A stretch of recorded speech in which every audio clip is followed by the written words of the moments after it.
ഒരു വീഡിയോയിലും ഇങ്ങനെ ബ്രീത്തിങ് എക്സസൈസ് എക്സ്പ്ലെയിൻ ചെയ്യുന്നത് കണ്ടിട്ടില്ല. അത് ബ്രീത്തിങ് എക്സസൈസ് കൊണ്ട് നമുക്ക് ഒരുപാട് ഗുണമുണ്ട്. നമ്മുടെ പെയിൻ നമുക്ക് കൺട്രോൾ ചെയ്യാൻ പറ്റും, അല്ലെങ്കിൽ നമുക്ക് ഡിസ്ട്രാക്ട് ചെയ്യാൻ പറ്റും. അപ്പൊ എനിക്ക് ആലോചിക്കും, ഞാൻ ഇപ്പൊ ഇതിനെ പറ്റി ഒന്നും പഠിക്കാണ്ട് ഞാൻ ലേബർ റൂമിൽ പോയിരുന്നെങ്കിൽ എന്ത് സ്കെയറി ആയെന്ന് എനിക്ക് ആ ഒരു എക്സ്പീരിയൻസ്. ഈ സിമ്പിൾ ആയിട്ടുള്ള 4 ബ്രീത്തിങ് എക്സസൈസ് നിങ്ങൾ പഠിച്ചു കഴിഞ്ഞാൽ നിങ്ങളെ കൊണ്ട് ലേബർ അടിപൊളിയായിട്ട് ഹാൻഡിൽ ചെയ്യാൻ പറ്റും. സോ ഈ പുഷിംഗ് സ്റ്റേജ് വരുന്നതിന് മുന്നേ ചില സമയത്ത് നമ്മളത്ത് നേഴ്സ് വന്നിട്ട് അയ്യോ പുഷ് ചെയ്ത് ഹോൾഡ് ചെയ്യുന്നു. അപ്പൊ നമുക്ക് പുഷ് ചെയ്തോളാം വയ്യാതിരിക്കും ചെയ്യുന്ന ഫുള്ള് ഇതിൽ എന്ന് പറഞ്ഞിട്ട് പുഷ് ഔട്ട് ചെയ്യുമായിരുന്നു. അപ്പൊ ആ ഒരു ട്രോമ കിട്ടത്തില്ല. നിങ്ങൾക്ക് അതൊരു പോസിറ്റീവ് ലേബർ എക്സ്പീരിയൻസ് ആക്കാൻ ഈ എക്സസൈസുകൾ നിങ്ങളെ ഹെൽപ്പ് ചെയ്യും. ഹായ് ഹലോ ലവ്ലി ബോംസ്, കഴിഞ്ഞ എന്റെ ബർത്ത് സ്റ്റോറി വീഡിയോ കണ്ടിട്ട് ഒരുപാട് പേരെ എനിക്ക് DM ചെയ്തു how I did the breathing exercise എന്ന് പറഞ്ഞിട്ട്.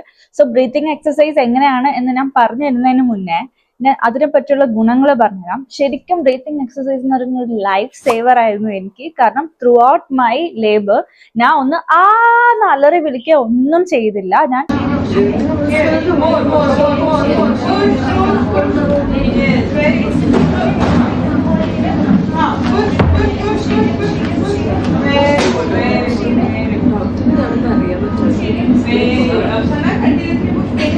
ഭയങ്കര രീതിയിൽ പെയിൻ കൺട്രോൾ ചെയ്താണ് ഞാൻ എൻ്റെ ലേബർ ഗോ ത്രൂ ചെയ്തത്. അതെനിക്ക് ഒരുപാട് ഹെൽപ്പ് ചെയ്തു. ആ ഒരു അലറി വിളിക്കാത്തത് കൊണ്ട് എനിക്ക് എനർജി സേവ് ചെയ്യാനും, അതുകൊണ്ട് തന്നെ എൻ്റെ 1.5 മണിക്കൂറത്തെ പുഷിങ് ഞാൻ ഭയങ്കര ആ ഒരു എനർജി മൊത്തം എടുത്തിട്ടാണ് ചെയ്തത്. ഒരു പക്ഷെ ഞാൻ അലറി വിളിച്ചിരുന്നെങ്കിൽ എനിക്ക് ഈ 1.5 മണിക്കൂറത്തെ പുഷിങ് ചെയ്യാനേ പറ്റത്തില്ലായിരുന്നു. ഞാൻ തളർന്നു പോയേനെ. പക്ഷെ ആ ഒരു എനർജി എനിക്ക് കിട്ടിയത് ഞാൻ അലറി വിളിക്കാത്തതുകൊണ്ടാണ്. എന്റെ പെയിൻ എനിക്ക് കൺട്രോൾ ചെയ്യാൻ പറ്റിയത് ഈ ഒരു ബ്രീത്തിങ് എക്സസൈസ് കൊണ്ട് മാത്രമാണ്. ഞാൻ ഒരു വീഡിയോയിലും ഇങ്ങനെ ബ്രീത്തിങ് എക്സസൈസ് എക്സ്പ്ലെയിൻ ചെയ്യുന്നത് കണ്ടിട്ടില്ല. അതുകൊണ്ടാണ് ഞാൻ ഈ വീഡിയോ ചെയ്യുന്നത്. ഉറപ്പായിട്ട് നിങ്ങൾക്ക് ഈ വീഡിയോയിൽ നല്ല രീതിയിൽ ഞാൻ പറഞ്ഞു തരുന്നതാണ്. ബ്രീത്തിങ് എക്സസൈസ് കൊണ്ട് നമുക്ക് ഒരുപാട് ഗുണമുണ്ട്. നമ്മുടെ പെയിൻ നമുക്ക് കൺട്രോൾ ചെയ്യാൻ പറ്റും, അല്ലെങ്കിൽ നമുക്ക് ഡിസ്ട്രാക്ട് ചെയ്യാൻ പറ്റും. അപ്പൊ നമുക്ക് അത്രയും ഇന്റൻസ് പെയിനിൽ കൂടെ പോയാൽ പോലും നമ്മൾ ആ ഒരു ഡിസ്ട്രാക്ഷൻ കൊണ്ട് നമ്മൾ അത്ര അനുഭവിക്കത്തില്ല, നമ്മൾ അത്ര അറിയത്തില്ല. മാത്രമല്ല നമ്മൾ സ്ക്രീൻ ചെയ്യാതെ നമ്മൾ കോൺസെൻട്രേറ്റ് ചെയ്യാൻ ഹെൽപ്പ് ചെയ്യും. പിന്നെ നമ്മൾ ബ്രീത്ത് ചെയ്യുമ്പോഴത്തേക്ക് നമ്മുടെ ബ്ലഡിലുള്ള ഓക്സിജൻ ലെവൽ കൂടി നമ്മളെ ബേബിക്ക് നല്ല രീതിയിൽ ഓക്സിജൻ സപ്ലൈ കിട്ടി നമ്മളുടെ ഹാർട്ട് റേറ്റ് ഒക്കെ നോർമൽ ആവാൻ നമ്മളെ സഹായിക്കും. നമ്മളെ കോൺട്രാക്ഷൻസിൽ തന്നെ നമ്മളുടെ സെർവിക്സ് ഓപ്പൺ ആവാൻ ഇത് ഹെൽപ്പ് ചെയ്യും. അങ്ങനെ ഒരുപാട് ഗുണങ്ങളുണ്ട് ബ്രീത്തിങ് എക്സസൈസിൽ. അത് ചെറിയൊരു കാര്യമല്ല. എനിക്ക് ഈ ബ്രീത്തിങ് എക്സസൈസ് പറഞ്ഞു തന്നത് എൻ്റെ ചൈൽഡ് ബർത്ത് എക്സ്പേർട്ട് ആയിരുന്നു. ശരിക്കും അത് ഞാൻ പഠിച്ചില്ലായിരുന്നെങ്കിൽ ഞാൻ എങ്ങനെ ലേബർ റൂമിൽ പോയി എന്ത് ചെയ്യാനാണെന്ന് എനിക്ക് ഒരു പിടി ഇപ്പൊ കിട്ടുന്നില്ല. ശരിക്കും ആലോചിക്കും, ഞാൻ ഇപ്പൊ ഇതിനെ പറ്റി ഒന്നും പഠിക്കാണ്ട് ഞാൻ ലേബർ റൂമിൽ പോയിരുന്നെങ്കിൽ എന്ത് സ്കെയറി ആയെന്ന് എനിക്ക് ആ ഒരു എക്സ്പീരിയൻസ്. ഇതിനെപ്പറ്റി എല്ലാം അറിഞ്ഞിട്ട് ഞാൻ പോയതുകൊണ്ടാണ് എനിക്ക് അത്രയും നല്ല രീതിയിൽ ഹാൻഡിൽ ചെയ്യാൻ പറ്റിയത്. ഒരുപാട് പേര് എൻ്റെ അടുത്ത് പറഞ്ഞു നീ വിളിച്ചിട്ടൊന്നും ഇല്ല കേട്ടോ, നീ നല്ല രീതിയിൽ അത് ഹാൻഡിൽ ചെയ്തത്. ബ്രീത്തിങ് എക്സസൈസിൽ പോണതിന് മുന്നേ ലേബർ എന്താണെന്ന് നിങ്ങൾ അറിഞ്ഞിരിക്കണം. ചുമ്മാ നമ്മള് പോയി പ്രസവിക്കുന്നല്ല, അതിനു മുന്നേ എന്തൊക്കെയാണ് കോൺട്രാക്ഷൻസ്, ഏതൊക്കെ ലെവൽ ഓഫ് ലേബർ ഉണ്ട്, ഇതൊക്കെ ജസ്റ്റ് നമ്മൾ ബേസിക് അറിഞ്ഞില്ലെങ്കിൽ അത് നമ്മളെ ഒരുപാട് അഫക്ട് ചെയ്യും. 4 സ്റ്റേജസ് ഓഫ് ലേബർ ഉണ്ട്. ഒന്ന് ഏർലി ലേബർ, ഒന്ന് ആക്റ്റീവ് ലേബർ, ഒന്ന് transition stage, last one is pushing. ഈ 4 സ്റ്റേജ് ആണ് നമുക്ക് ലേബറിനുള്ള. ഈ 4 സ്റ്റേജിലും നമ്മൾ 4 ടൈപ്പ് ഓഫ് ബ്രീത്തിങ് ആണ് പഠിക്കാൻ പോകുന്നത്. നിങ്ങൾക്ക് ഏറ്റവും അടിപൊളിയായിട്ട് തോന്നിയത് നിങ്ങൾക്ക് സെലക്ട് ചെയ്യാം, കംഫർട്ടബിൾ ആയിട്ട് തോന്നിയത്. പക്ഷെ ഐ വുഡ് സജസ്റ്റ് ഈ സിമ്പിൾ ആയിട്ടുള്ള 4 ബ്രീത്തിങ് എക്സസൈസ് നിങ്ങൾ പഠിച്ചു കഴിഞ്ഞാൽ നിങ്ങളെ കൊണ്ട് ലേബർ അടിപൊളിയായിട്ട് ഹാൻഡിൽ ചെയ്യാൻ പറ്റും. ഫസ്റ്റ് സ്റ്റേജ് എന്ന് പറയുന്ന ഏർലി ലേബർ സ്റ്റേജ് ആണ്. ഈ ഒരു സമയത്ത് നമ്മളുടെ സെർവിക്സ് 1 to 3 സെന്റിമീറ്റർ ഡയലേറ്റ് ആവും. ഈ ഒരു സമയത്ത് നമുക്ക് ചെയ്യാൻ പറ്റിയ ഒരു എക്സസൈസ് ആണ് ഡീപ് ബ്രീത്തിങ് എക്സസൈസ്. ഈ ഒരു എക്സസൈസ് നമ്മൾ ചെയ്യുന്നത് 4:2:6 എന്ന റേഷ്യോയിലാണ്. അതായത് ഇൻഹേലിംഗ് നമ്മൾ കൗണ്ട് അപ് ടു 4 വരെ കൗണ്ട് ചെയ്യും, എന്നിട്ട് ഒരു 2 സെക്കൻഡ് നമ്മൾ ഹോൾഡ് ചെയ്യും, എന്നിട്ട് നമ്മൾ കൗണ്ട് ഫ്രം 1 to 6 അല്ലെങ്കിൽ ബാക്ക്വേർഡ്, നിങ്ങൾക്ക് ഏതാണ് കംഫർട്ടബിൾ അതിൽ നിങ്ങൾക്ക് ചെയ്യാം. സോ നമ്മൾ ബ്രീത്ത് ചെയ്തിട്ട് ഹോൾഡ് ചെയ്ത് 2 സെക്കൻഡ് ഹോൾഡ് ചെയ്തിട്ട് നമ്മൾ കൗണ്ട് ഓഫ് 6 എക്സൈൽ ചെയ്യും. ഈ ഒരു ബ്രീത്തിങ്ങിന്റെ ഒരു പ്രത്യേകത എന്ന് വെച്ചാൽ ഇൻഹേലിംഗ് നമ്മൾ ഷോർട്ടും എക്സേലിംഗ് ലോങ്ങും ആയിരിക്കും. അതാണ് 4:2:6 റേഷ്യോ എന്ന് പറയുന്നത്. സോ ഞാൻ ഡെമോ കാണിച്ചു തരാം. സോ ഇൻഹേലിംഗ് ത്രൂ നോസ്,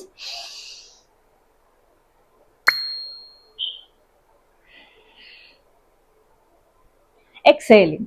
വേണമെങ്കിൽ ഞാൻ ഇവിടെ എഴുതി കാണിക്കാം, എനിക്ക് ഇങ്ങനെ കാണിക്കുന്നതിലും ബെറ്റർ അതാണെന്ന് തോന്നുന്നു. So inhaling through nose 1 2 3 4 hold for 2 seconds 1 2 3 4 5 6. ഇങ്ങനെ നമ്മൾ ഡീപ് ബ്രീത്ത് ചെയ്യുമ്പോഴത്തേക്ക് ചിലർ സജസ്റ്റ് ചെയ്യുന്ന വെച്ചാൽ നമുക്ക് വിഷ്വലൈസ് ചെയ്യാം. നമുക്ക് വിഷ്വലൈസേഷനും നമ്മൾ ഭയങ്കരമായിട്ട് ഡിസ്ട്രാക്ട് ചെയ്യും നമ്മളുടെ ഈ പെയിനിൽ നിന്ന്, ഈ കോൺട്രാക്ഷൻ പെയിനിൽ നിന്ന്. സോ അങ്ങനെ വിഷ്വലൈസ് ചെയ്യുന്നത് അവർ പറയുന്ന വെച്ചാൽ ഒരു ഫ്ലവർ ഇങ്ങനെ ഓപ്പൺ ആവുന്നതോ അല്ലെങ്കിൽ ഒരു സൺ ഇങ്ങനെ റൈസ് ആവുന്നതൊക്കെ നിങ്ങൾക്ക് വിഷ്വലൈസ് ചെയ്യാം. അത് ചിലപ്പോൾ നിങ്ങളുടെ സെർവിക്സ് വേഗം ഓപ്പൺ ആവാൻ ഹെൽപ്പ് ചെയ്യും. ഇപ്പൊ നമ്മൾ മൈൻഡിൽ 1 2 3 4 1 2 1 2 3 4 5 6 അല്ലെങ്കിൽ ബാക്ക്വേർഡ് ആയാലും നമ്പർ കൗണ്ട് ചെയ്യാം. അപ്പൊ നമ്മൾ നമ്പർ കൗണ്ട് ചെയ്ത് ബ്രീത്ത് എടുക്കുമ്പോഴത്തേക്ക് നമുക്ക് അത്ര ഡിസ്ട്രാക്ഷൻ വരും. അപ്പൊ നമ്മുടെ പെയിൻ അറിയത്തില്ല, നമ്മൾ അതിലങ്ങ് ആവും. മാത്രമല്ല നമ്മൾ ബ്രീത്തിങ് എക്സസൈസ് ചെയ്യുമ്പോൾ നമ്മൾ ഈ ഒരു പെൽവിക് മസിൽസ് റിലാക്സ് ആവാൻ ഹെൽപ്പ് ചെയ്യും. കാരണം പെൽവിക് മസിൽസ് നമ്മൾ കൂടുതൽ സ്ട്രെയിൻ കൊടുത്ത് ഇപ്പൊ അവർ എന്തെങ്കിലും നമ്മൾ PV ചെയ്യുമ്പോഴോ അല്ലെങ്കിൽ നമുക്ക് എന്തെങ്കിലും അവർ അവിടെ ചെക്ക് ചെയ്യുമ്പോഴൊക്കെ നമ്മൾ അവിടെ ഭയങ്കര സ്റ്റിഫായിട്ട് പിടിച്ചു കഴിഞ്ഞാൽ നമ്മൾ വേദന കൂടാനേ ചാൻസ് ഉള്ളൂ, കുറയത്തില്ല. സോ ഈ ഒരു ബ്രീത്തിങ് എക്സസൈസ് നമ്മൾ പ്രാക്ടീസ് ചെയ്ത് കഴിഞ്ഞാൽ നമുക്ക് അവിടെ റിലാക്സ് ചെയ്യാൻ പറ്റും. നിങ്ങൾക്ക് PV ചെയ്യുമ്പോഴും ബ്രീത്തിങ് എക്സസൈസ് ചെയ്യാം, അതും നമ്മൾ PVയുടെ വേദനയൊക്കെ കുറയ്ക്കും. Stage number 2 active labour. ഈ ഒരു സമയത്ത് 4 to 7 സെന്റിമീറ്റർ ആണ് നമ്മളുടെ സെർവിക്സ് ഡയലേറ്റ് ആവുന്നത്. മാത്രമല്ല 30 to 45 മിനിറ്റ്സ് ഇടവിട്ട് നമുക്ക് കോൺട്രാക്ഷൻസിന്റെ പെയിൻ ഫീൽ ചെയ്യും. സോ ആ ഒരു സമയത്ത് നമുക്ക് കുറച്ചും കൂടെ ലൈറ്റ് ആയിട്ടുള്ള ബ്രീത്തിങ് എക്സസൈസ് പ്രാക്ടീസ് ചെയ്യാം. 4:2:6 റേഷ്യോ തന്നെ, പക്ഷെ നമുക്ക് കുറച്ചുകൂടെ ലൈറ്റ് ആയിട്ട്, ഒരുപാട് നിങ്ങൾ സ്ട്രെയിൻ എടുത്ത് പിടിക്കണമെന്നില്ല, കുറച്ചും കൂടെ ലൈറ്റ് ആയിട്ട് ചെയ്താൽ മതിയാവും. അത് ഇതുപോലെ തന്നെ 1 2 3 4 hold for 2 seconds 1 2 3 4 5 6. സോ വേണമെങ്കിൽ നമുക്ക് inhale through nose and exhale through mouth ചെയ്യാൻ പറ്റും. അത് കുറച്ചും കൂടെ നമുക്ക് സ്ട്രെസ് റിലീഫ് ആയിരിക്കും. കൂടുതലും നമ്മൾ എക്സേലിംഗ് ത്രൂ മൗത്ത് ചെയ്യുന്നത് ബ്ലോയിങ് ബ്രീത്തിങ്ങിലാണ്. അതാണ് നമ്മൾ നെക്സ്റ്റ് പറയാൻ പോകുന്നത്. സ്റ്റേജ് 3 എന്ന് പറയുന്ന ട്രാൻസിഷൻ സ്റ്റേജ് ആണ്. ഈ ഒരു സ്റ്റേജിൽ 8 to 10 സെന്റിമീറ്റർ ആണ് നമ്മളെ സെർവിക്സ് ഡയലേറ്റ് ആവുന്നത്. മാത്രമല്ല 5 മിനിറ്റ് ഇടവിട്ടാണ് നമുക്ക് കോൺട്രാക്ഷൻ ഉണ്ടാവുന്നത്. അപ്പൊ പെയിൻ ഉണ്ടാവുന്നത് അങ്ങനെയാണ്. സോ ഈ സമയത്താണ് നമ്മൾ ഫെദർ ബ്ലോയിങ് ബ്രീത്തിങ് ചെയ്യാറുള്ളത്. അത് ബ്ലോയിങ് ബ്രീത്തിങ് മെത്തേഡ് ചെയ്യുന്നത് ഈ ഒരു സമയത്താണ്, ഈ ഒരു സ്റ്റേജിന്റെ സമയത്താണ്. എനിക്ക് ഏറ്റവും യൂസ്ഫുൾ ആയിട്ടുള്ള 2 ബ്രീത്തിങ് ആണ് ഈ ലാസ്റ്റ് 2 ബ്രീത്തിങ് എന്ന് പറയുന്നത്. ഇതെന്നെ ഒരുപാട് ഹെൽപ്പ് ചെയ്ത് എന്റെ പെയിൻ ഡിസ്ട്രാക്ട് ചെയ്യാൻ. സോ അതിൽ ഒരെണ്ണമാണ് ഫെദർ ബ്ലോയിങ് ബ്രീത്തിങ് എന്ന് പറയുന്നത്. ഇത് 4:4 റേഷ്യോയിലാണ് നമ്മൾ ചെയ്യുന്നത്. അതായത് നമ്മൾ inhale through nose and exhale through mouth ആണ്. സോ മൗത്തിൽ കൂടെ എക്സേൽ ചെയ്യുമ്പം നമ്മളൊരു എന്നൊരു ശബ്ദം നമുക്ക് ഇട്ട് നമുക്ക് ബ്രീത്ത് ഔട്ട് ചെയ്യാൻ പറ്റും.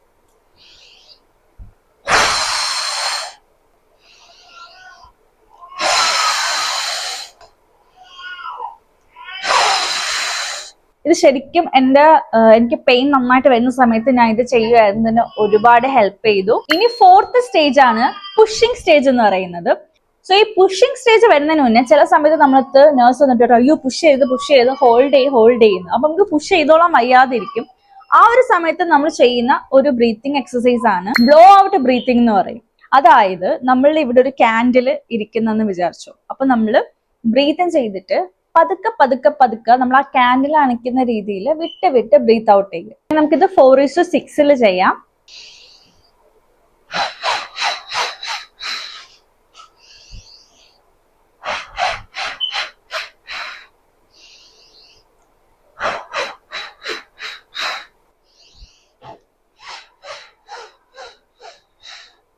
സോ ഈ ഒരു ബ്രീത്തിങ് നമുക്ക് എയ്തർ പുഷ് ചെയ്യരുതെന്ന് പറയുമ്പം നമ്മൾ ഒരുപാട് കോൺസെൻട്രേറ്റ് ചെയ്ത് അതിലോട്ട് നമ്മളെ കോൺസെൻട്രേറ്റ് ചെയ്ത് നമ്മൾ ഡിസ്ട്രാക്ട് ചെയ്യാൻ ഹെൽപ്പ് ചെയ്യും. മാത്രമല്ല പുഷിംഗ് ടൈമിലും ഞാൻ പ്രാക്ടീസ് ചെയ്ത എൻ്റെ 1.5 മണിക്കൂറത്തെ പുഷിങ്ങിൽ ഞാൻ പ്രാക്ടീസ് ചെയ്ത 2 ബ്രീത്തിങ് ഇത് രണ്ടുമാണ്.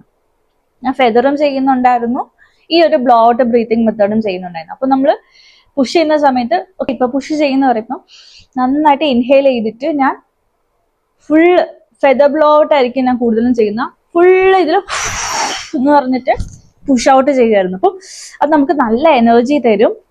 ശരിക്കും നമുക്ക് എനർജി ഒരുപാട് സേവ് ചെയ്യാൻ വേണ്ടി ഈ ബ്രീത്തിങ് എക്സസൈസ് ഹെൽപ്പ് ചെയ്യും. സോ ശരിക്കും നമ്മൾ ഒരുപാട് എനർജി നമുക്ക് സേവ് ചെയ്യാൻ വേണ്ടിയിട്ട് ഈ ഒരു ബ്രീത്തിങ് എക്സസൈസ് ഹെൽപ്പ് ചെയ്യും. ഭയങ്കര സിമ്പിൾ അല്ലേ? ഈ 4 ബ്രീത്തിങ് ടെക്നിക്സ് ഭയങ്കര സിമ്പിൾ അല്ലേ? നിങ്ങൾ ജസ്റ്റ് ഒന്ന് ഈ ഒരു വീഡിയോ കണ്ടാൽ തന്നെ നിങ്ങൾക്ക് മനസ്സിലാവും. ഇത് നിങ്ങൾ പ്രാക്ടീസ് ചെയ്തിട്ട് പോയി കഴിഞ്ഞാൽ നിങ്ങളുടെ ലേബർ ഭയങ്കര ഈസി ആവും. നിങ്ങൾക്ക് ഒരിക്കലും ആ ഒരു ട്രോമ കിട്ടത്തില്ല. നിങ്ങൾക്ക് അതൊരു പോസിറ്റീവ് ലേബർ എക്സ്പീരിയൻസ് ആക്കാൻ ഈ എക്സസൈസുകൾ നിങ്ങളെ ഹെൽപ്പ് ചെയ്യും.